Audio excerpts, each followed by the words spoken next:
It's time for a grip tip presented by Golf Pride.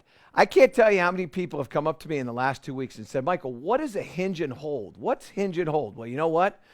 I'm going to show you what hinge and hold is all about right now. And you can, by the way, you can thank Phil Mickelson for making this one popular. So what is a hinge and hold? A hinge and hold is when you get set up, you're creating an angle. You're going to lever the club up into the air. You're going to hinge the club up.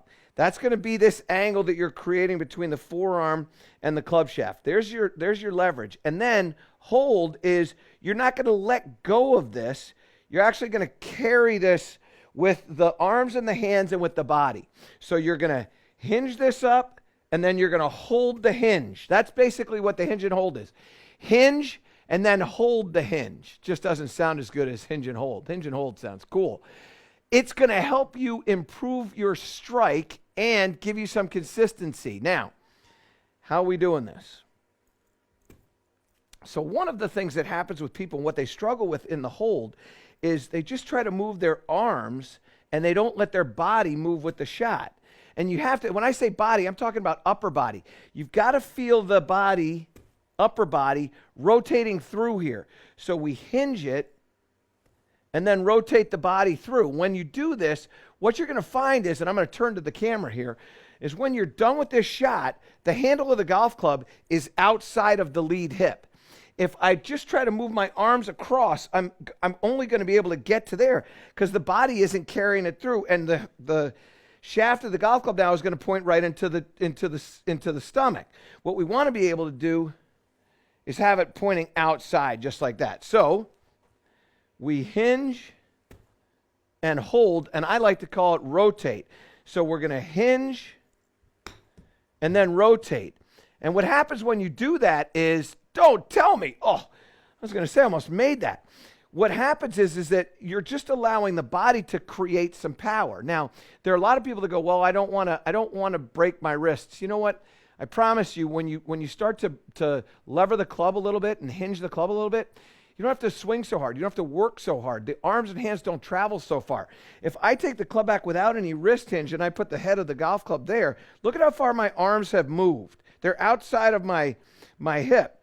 But if I take the club and I leave it there with a little hinge, now all of a sudden my arms have only moved from here to there. This is a very easy thing to do. So we're going to hinge and then rotate the body.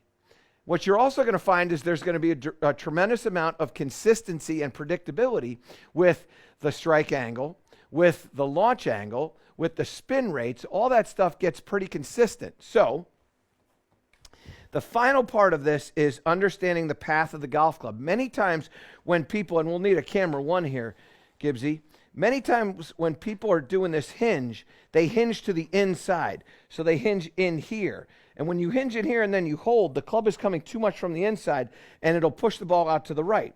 When you hinge, I want you to hinge and feel like you're going to let this club come up into the air. That's the purpose of the hinge. It comes up into the air. And it'll feel like the path of the club is pretty much straight back. It won't be, but it'll feel like that. So you get in here, hinge that up into the air, and then let the body rotate through and carry the club. And what you're going to get is, and what you can see by these shots that I'm hitting, which again are rather unfocused, but yet they're fairly consistent. I'm getting about a 5-foot apex, which is not bad for a shot of 30 yards. I'm only carrying it about 18 yards. That one there was 17. So look at the consistency of these strikes. They all land roughly in the same spot. They all have roughly the same apex to them, about 5 feet, 4 feet, and I have a degree of predictability. So we're going to let this hinge and then hold it and rotate. Very simple. Let this club get into this pathway and then let it go out. And you can see when we start to hit that one there also had about 5-foot apex. This is a simple thing for you to do. And using a PVC pipe is great. If you don't have a PVC pipe, what you can do is you can just use tees. So you just put a couple of tees in the ground like this, and it gives you this idea of pathing it in here that way and then going right in there. So it's giving you some direction, hinge, and hold. And that was probably the worst shot that I had hit. That one there apexed at about 6 feet.